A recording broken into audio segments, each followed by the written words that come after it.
جس کا ذکر آسمان والے نے اپنے قرآن میں کیا ہے، اپنے کندھے مبارک سے اٹھائی، حمزہ کی کٹی اور پھٹی ہوئی لاش کو دیکھا، اپنی چادر مبارک حمزہ کی ناش مبارک پہ ڈال دی۔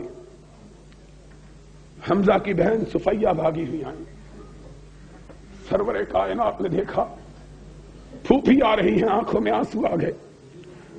کہا میں اپنی پھوپھی کو کون سے حمزہ کا چہرہ دکھاؤں، کوئی عذر سلامت نہیں ہے۔ حضور کھڑے ہو گئے، پھوپھی پلٹ جاؤ۔ عرض کرنے لگی بھتیجے تم صرف بھتیجے ہی تو نہیں، میرے آقا بھی ہو، اگر حکم ہے تو پلٹ جاتی ہوں، لیکن اگر اجازت دے دو تو اپنے بھیا کی لاش کو دیکھ لوں۔ آپ نے فرمایا پھوپھی لاش دیکھنے کے قابل نہیں رہی ہے۔ ظالموں نے اس طرح ظلم کیا کہ کوئی عضو بھی تو سلامت نہیں رہا، دیکھو گی تو کیا دیکھو گی؟ ہائے نبی کے گھرانے کی عورتوں، تم پہ خدا کی لاکھوں رحمتیں ہوں، تم نے امت کو کیا درس دیا۔ صفیہ تجھ پہ رب کی لاکھوں رحمتیں۔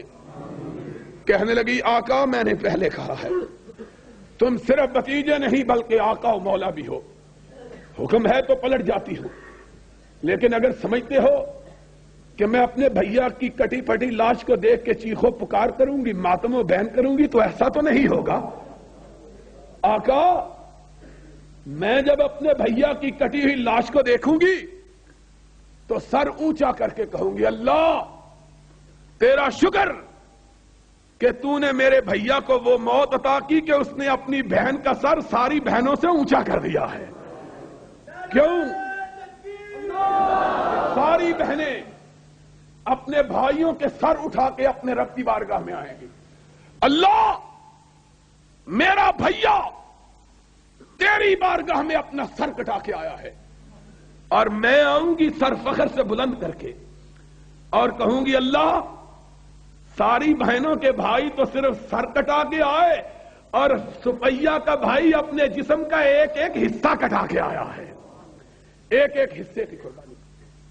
آقا نے چادر پلٹی، صفیہ نے دیکھا، کہا انا للہ و انا الیہ راجعون۔ بھیا غم نہ کرو، اگر تمہاری لڑائی خدا کے لیے تھی تو خدا تمہارے اجر کو ضائع نہیں کرے۔ بہن کی نگاہ آسمان کی طرف اٹھی، عرش والے کو جلال آ گیا، جبریل کو بھیجا، جاؤ میرے محبوب کے ذریعے ساری کائنات والوں کو سنا دو سید الشہداء حمزہ، قیامت تک جتنے بھی شہید ہوں گے ان سب کا سردار اللہ نے حمزہ کو بنا دیا ہے۔ وہ حمزہ جس کو قیامت تک آنے والے شہیدوں کا سردار قرار دیا گیا، اس کی ناش مبارک کو نبی نے اٹھایا، اس کے اوپر پختہ قبر بنائی تھی۔ تم بتلا دو، ماننے کے لیے تیار ہے۔ نبی کے 4 بیٹے نبی کی زندگی میں فوت ہوئے، آخری بیٹا ابراہیم کہ ناز کی ان کے لب کی کیا کہیے، ایک پنکھڑی گلاب کی سی تھی وہ ابراہیم کہ جب فوت ہو گئے ان کی بہن نے ان کو اپنے ہاتھوں میں اٹھایا، اتنے نازک تھے کہ حدیث پاک میں آیا ہے نبی جو کبھی جذباتی نہیں ہوئے تھے اس وقت جذباتی ہو گئے۔ فرمایا رفقاً بالقوارین، میری بیٹی میرے پھول کو آرام سے اٹھانا، کہیں تیرے ہاتھوں کی لمس سے مسئلہ نہ جائے۔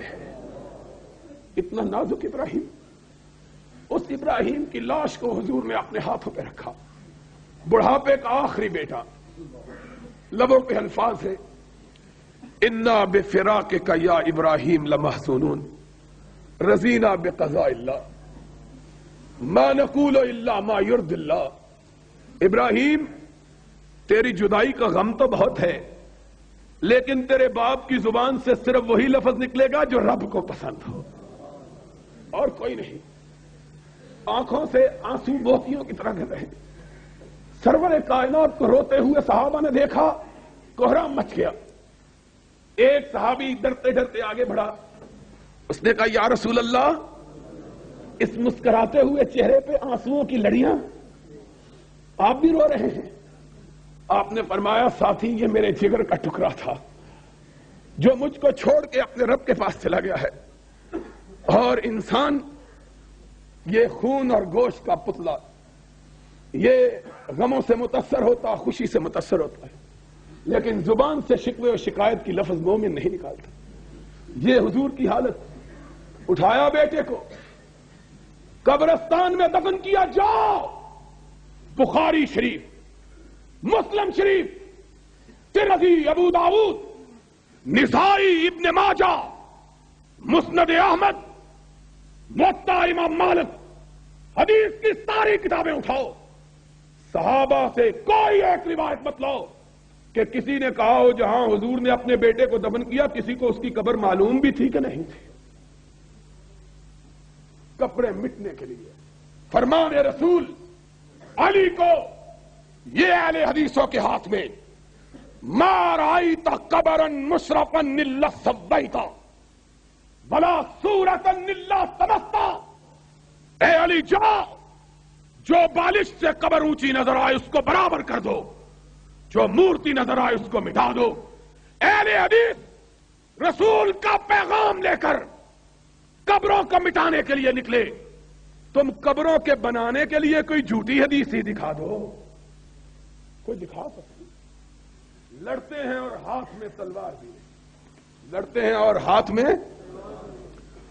دوستو، ہمارا مسلک صرف ایک بات پہ مبنی، اور اس بات پہ فخر، اس بات پہ ناز، غرور نہیں کہ غرور اسلام کے اندر جائز نہیں، لیکن خدا کا شکر، اور تم بھی شکرانہ ادا کرو کہ آج اس گئے گزرے دور میں اگر کوئی خم ٹھونک کر، سینے پر ہاتھ مار کر، ڈنکے کی چوٹ یہ بات کہہ سکتا ہے کہ میرا مسلک صرف وہی ہے جو محمد الرسول اللہ نے ابو بکر و عمر کو دیا تھا، اس میں کوئی ملاوٹ نہیں، کعبے کے رب کی قسم وہ صرف ایک مسلک ہے اور وہ تمہارا مسلک اہل حدیث ہے، اور کوئی مسلک کائنات میں ایسا موجود نہیں ہے۔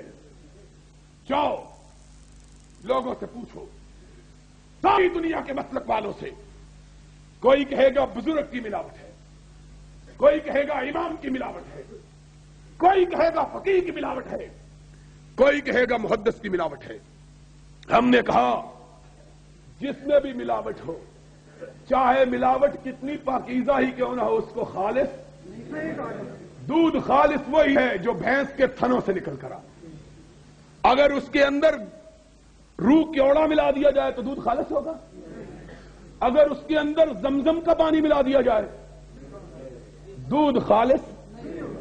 دودھ خالص وہی ہے جس کے اندر کوئی آمیزش نہیں، اور مسلک خالص وہی ہے جس کے اندر نہ کسی امام کی، نہ کسی فقیہ کی، نہ کسی محدث کی، نہ کسی شیخ کی، نہ کسی بزرگ کی، نہ کسی پیر کی، نہ کسی اونچے کی، نہ کسی کالے کی، نہ کسی گورے کی کوئی ملاوٹ نہ ہو، بلکہ بات وہی کہے جو محمد کریم نے کہی تھی، اور وہ کیا ہے؟ ایک ہاتھ میں رب کا قرآن ہو، دوسرے ہاتھ میں محمد کا فرمان ہو۔ انشاءاللہ جب تک ہم زندہ ہیں قرآن کو بھی اونچا رکھیں گے، محمد کے فرمان کو بھی اونچا رکھیں گے، جو لڑے گا اس کا مقابلہ کریں گے، پشت پھیر کر نہیں بھاگیں گے کہ ہماری تاریخ میں پشت پھیرنے والے کو اپنے قبیلے کا فرزند